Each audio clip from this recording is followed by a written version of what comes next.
The doors of the derelict ship groaned as they slid open, revealing a void of darkness. Zara Quinn took a cautious step forward, her pulse quickening. The station, abandoned for years, whispered secrets in the eerie silence. The dim light from her handheld scanner cast long shadows, distorting the jagged shapes of forgotten machinery and broken consoles. Every breath she took seemed amplified in the cavernous space, the air thick with the scent of decaying metal and oil. Then, she heard it, a voice. A soft, chilling whisper that seemed to reverberate through her skull. "I ate the last one like you 500 years ago." Zara froze. Her breath hitched, and her fingers tightened around the scanner. The voice wasn't human. It was too smooth, too deliberate. Her eyes darted around, searching for the source, but the darkness was all-encompassing, swallowing everything in its wake. Her heart beat faster as she took another step into the room. The voice wasn't a figment of her imagination, it was real. The ship had been abandoned long ago, or so she had been told. No one had come back for it. Yet here she was, standing in the cold belly of this ancient vessel, surrounded by ghosts of a forgotten era. "Who's there?" Zara's voice cracked, louder than she intended. She immediately regretted it, the sound bouncing off the walls in a way that felt almost mocking. Her hand instinctively reached for the blaster at her hip, but she didn't draw it. Not yet. Then, as if in response, the lights flickered. The voice echoed again, closer this time. "I ate the last one. You'll be next." Zara swallowed hard, trying to quell the rising tide of fear. Her mind raced through possible explanations. Was this a trap? Some remnant of the ship's artificial intelligence, malfunctioning after centuries of isolation? Or something worse? The scanner beeped again, a faint signal coming from deeper within the ship.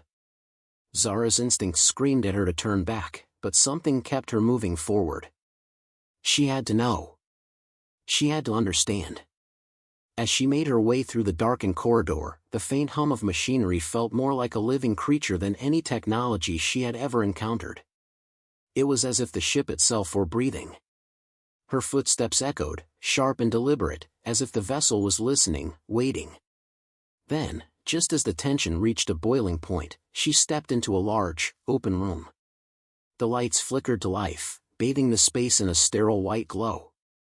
And there, standing at the center of it all, was a figure.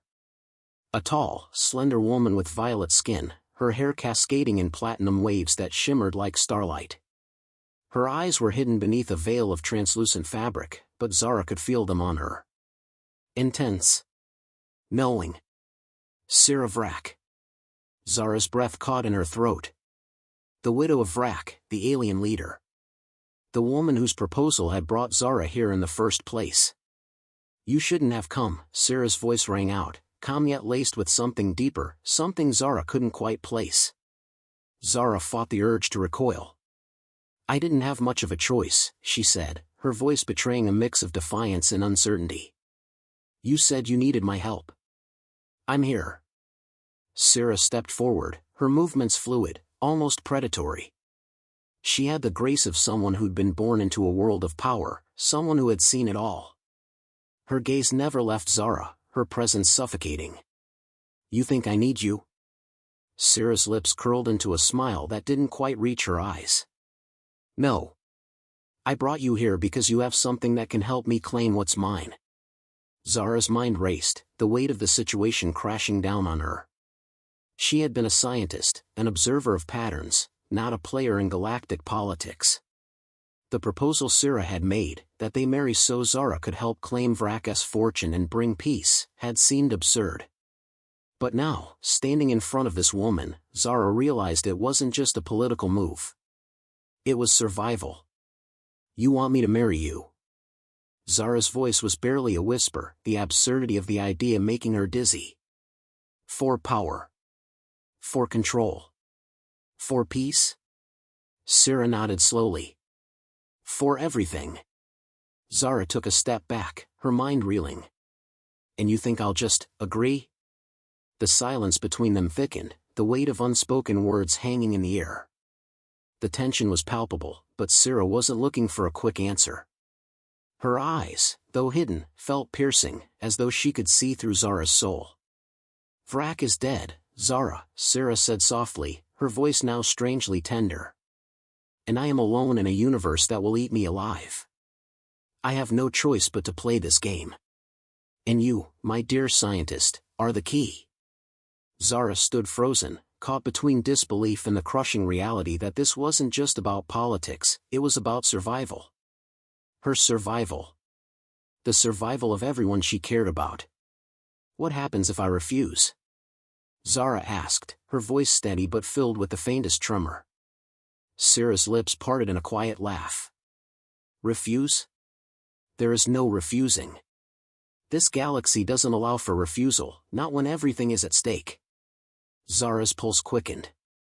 She wasn't sure if she was angry or afraid. Maybe both. But she knew one thing for certain, she was trapped. And the only way out was to play the game. The space around her seemed to warp, the walls closing in as Sira's words echoed in her mind. "I ate the last one, like you 500 years ago," the voice from the shadows crept back into her thoughts, a whispering warning. Zara Quinn wasn't here to save the galaxy. She was here to survive. And survival meant that she would have to trust Sira V'rak. Even if she didn't want to. The ship groaned, its ancient structure protesting against the weight of history as Zara followed Sira through the labyrinthine corridors. Every step felt heavier, as though the ship was pulling at her, drawing her deeper into a reality she wasn't prepared for. The air was thick with the scent of old machinery and stale oxygen, an oppressive reminder that this place had been abandoned for far too long. Yet, it felt alive, like a creature that had once been thriving, now decaying in the silence of time. "You still haven't told me why we're here," Zara said, her voice tinged with unease, though she hid it behind a mask of confidence. She followed Sira, whose every movement seemed deliberate, as though she were part of the ship itself, stealthy, precise, untouchable. "We're here because you have what I need," Sira replied, her tone distant, her words as cold as the metallic walls around them. "You're the key to everything." Zara's mind raced. She had expected to be involved in a political maneuver, but this felt like something more. She didn't trust Sira. Not completely. The widow of V'rak was a woman of power, yes, but power could be corrupted. And what if Zara was just another pawn in a game she didn't understand? "So, that's it, then?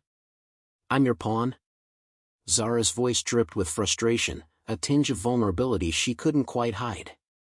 Sira stopped in her tracks, turning slowly to face Zara. Her violet eyes gleamed under the dim lighting, hard and unreadable. "You're no pawn, Zara. You're a force," she said, the words heavy with meaning, "and whether you want it or not, you will help me turn the tide of this war." The room around them seemed to grow colder as Sira's words hung in the air, turning the already tense atmosphere into something suffocating. Zara felt it, a deep, bone-chilling unease that crept into her every pore. The stakes were higher than she had imagined, and she was beginning to realize that the political game she was being thrust into had far darker consequences than she'd been led to believe. Then, the lights flickered, casting long, eerie shadows on the walls.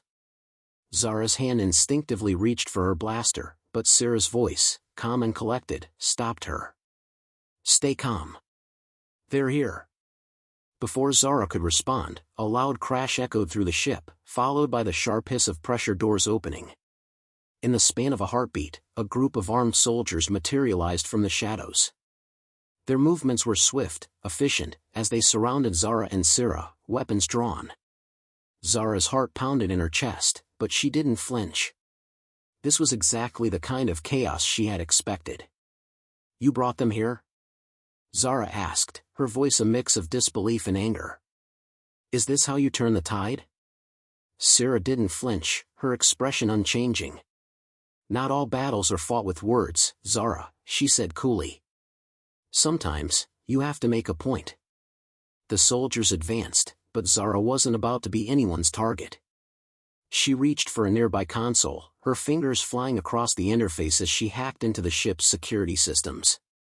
Within moments, the lights dimmed, and the soldiers froze, their attention diverted. Zara's heart was racing, but her hands remained steady. Now, she muttered to herself. In one fluid motion, Zara ducked behind a pillar, drawing her blaster and firing. The first soldier crumpled to the floor in a spray of sparks and smoke. The others reacted quickly, but Zara was faster. She moved with precision, her mind sharp, calculating every move. She wasn't just a scientist, she was a survivor. The battle was over in minutes, the last soldier collapsing with a soft thud at Zara's feet. The silence that followed was deafening. Sira didn't move. She simply watched, her gaze unwavering as Zara took a breath, lowering her blaster. "Well," Zara said, her voice dripping with irony. "That wasn't exactly a peaceful way to make a point." Sira's lips curled into a faint, almost imperceptible smile. "You did well. But this was just the beginning. We're not just fighting for fortune. We're fighting for our lives." Zara wiped the sweat from her brow, her pulse still erratic. "What did you just get me into?" Sira's face darkened, her tone becoming more serious. "What you just witnessed was an assassination attempt. They want me dead, Zara. And they won't stop until I am." The weight of her words hit Zara like a physical blow. She had thought she was entering a world of politics and strategy, but now it was clear that this was about survival, her survival, Sira's survival, and maybe even the survival of the entire galaxy. Zara stood in stunned silence, taking in the full scope of what Sira had just said. She had been caught in a storm much larger than she had anticipated. She wasn't just a pawn, she was a crucial piece in a war that stretched far beyond the walls of the ship. "I didn't sign up for this," Zara muttered, her voice barely above a whisper. "You never do," Sira replied, her voice now strangely gentle. "But you will. Because you have no choice." Zara felt a knot tighten in her stomach, but there was no turning back now. Her reluctance to get involved was a luxury she no longer had. This was real. And she was in it, whether she liked it or not. As Sira led her through the ship's corridors, the weight of their journey ahead settled on Zara's shoulders. Every step forward felt like a step into the unknown. Every shadow felt like a threat. Zara had no illusions anymore. This wasn't just a political game. It was survival. And survival meant trusting Sira. For now. The ship was no longer a sanctuary of silent corridors and distant echoes. It had become a battleground, a place where every corner hid a threat, every shadow could be a spy. Zara walked beside Sira, but the space between them felt vast, like the distance between life and death. The tension in the air was palpable, suffocating, and Zara's every instinct screamed at her to leave, to escape before she was swallowed whole by whatever storm Sira had pulled her into. They entered the command deck, the heart of the derelict ship. The glow of the holographic interfaces reflected off Zara's face, casting her features in sharp contrast, vulnerable, fierce, torn. She still didn't know who Sira really was beneath the layers of power, grief, and ambition. "I can't trust you," Zara said, her voice tight, betraying the storm of emotions within. "Not yet." Sira didn't look at her. She stood at the command console, fingers gliding across the controls with practiced ease, her movements as fluid as water. "Trust is earned, not given, Zara," she replied softly, her tone cold yet oddly compassionate. "But in the end, it doesn't matter if you trust me or not. You will do what needs to be done." Zara clenched her fists, her knuckles turning white. The absurdity of it all pressed down on her chest, suffocating her. She had been thrust into a world of galactic politics, lies, and death threats, none of it her choosing. She was a scientist. She was not supposed to be here, playing this dangerous game. Suddenly, the ship shuddered, jolting her from her thoughts. The sound of alarms filled the air, a sharp, blaring warning that rattled the very core of her being.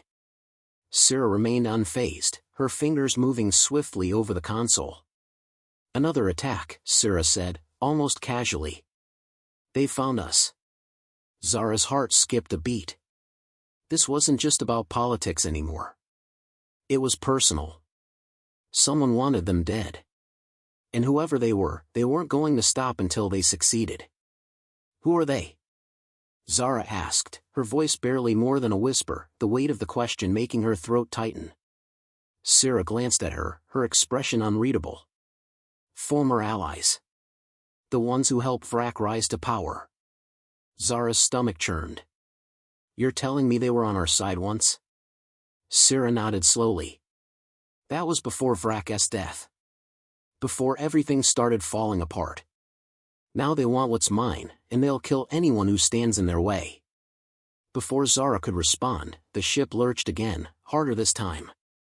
The lights flickered, and then, nothing. Darkness. Complete, suffocating darkness. Zara instinctively reached for her blaster, but it wasn't there. The ship's power had failed, the systems knocked offline in the chaos. She could hear footsteps, soft, calculated, coming from the hallway just beyond the command deck.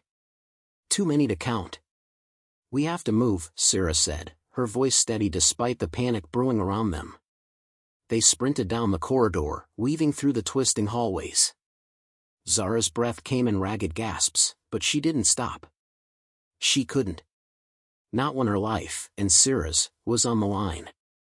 The walls seemed to close in, the air thick with the tension of a battle that had only just begun. Then, as they rounded a corner, Zara froze. The hallway was empty. Too empty. There was no sound. No movement. But there was something else, a faint, metallic smell, an unnatural presence.